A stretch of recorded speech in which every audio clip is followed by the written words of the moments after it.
கண்டிப்பாக. திரு விஜய் அவர்கள் அரசியலுக்கு வந்திருப்பது ஆட்சியை பிடித்து மக்களுக்கு நல்லது செய்ய வேண்டும் என்பதற்காக தவிர, மற்றவர்கள் போல் என்ன சொல்றது? ப்ராக்ஸியாவோ இல்ல ஓட்ட ஷேர் பிரிக்கிறதுக்காக அவர் வரல. அவரோட எய்ம் வந்து நான் வரணும், ஆட்சிய பிடிக்கணும், மக்களுக்கு வந்து நல்லது செய்யணும். அதுக்கு அவரு வந்து முதல்ல வந்து என்ன பண்ணணும்னா, அவரோட தொண்டர்களை உற்சாகப்படுத்த வேண்டும். அது ஆல்ரெடி அவங்க டீம்ல அவர் செஞ்சுட்டு இருக்காரு. அடுத்தது வந்து முக்கியமானது வந்து ஓட்டு. அவர் ஆட்சிக்கு வரணும்னா, அவருக்கு தேவை ஓட்டு. அந்த ஓட்டு ரிலேட்டடா தான் இந்த எஸ்ஐஆர் வந்திருக்கு. இந்த இந்த இடத்துல வந்து விஜய் அவர்கள் தெளிவான நகர்வை எடுத்து வைத்திருக்கிறார். அந்த வீடியோ வந்து ஒரு பெரிய இம்பாக்ட கிரியேட் பண்ணிருக்குன்னு நான் பார்க்குறேன். ஏன்னா நான் பார்த்தேன். சர்வரே கிராஷ் ஆயிருக்கு.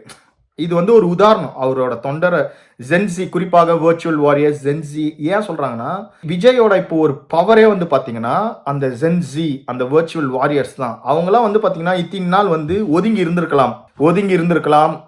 இல்லனா நம்ம ஓட்டு போடணும்ட்டு அவங்களுக்கு பிடிச்சிருக்கோ பிடிக்கலையோ அந்த அந்த நேரத்துல வந்து அவங்க மனசுக்கோ இல்லனா வந்து காதாலேயோ இல்ல நேரடியா பார்க்கறதுனாலயோ ஏதோ ஒரு கட்சிக்கு போட்டிருப்பாங்க. சரிங்களா?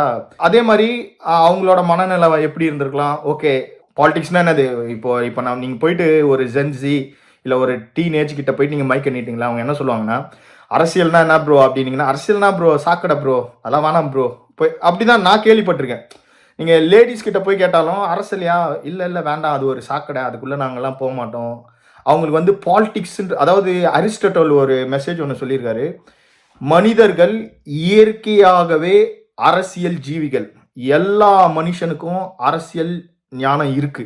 அந்த ஞானம் வந்து எப்பொழுது வெளிப்படும் என்றால், அவர்களுக்கான தலைவர்கள் வரும்பொழுது அவர்கள் விழித்துக் கொள்வார்கள். அந்த நேரத்தில் மாற்றங்கள் நடக்கும். இதுதான் உலக வரலாறு. இதுக்கு எக்ஸாம்பிள் அண்ணா, எம்ஜிஆர், இவங்க எல்லாமே எக்ஸாம்பிள். சரிங்களா?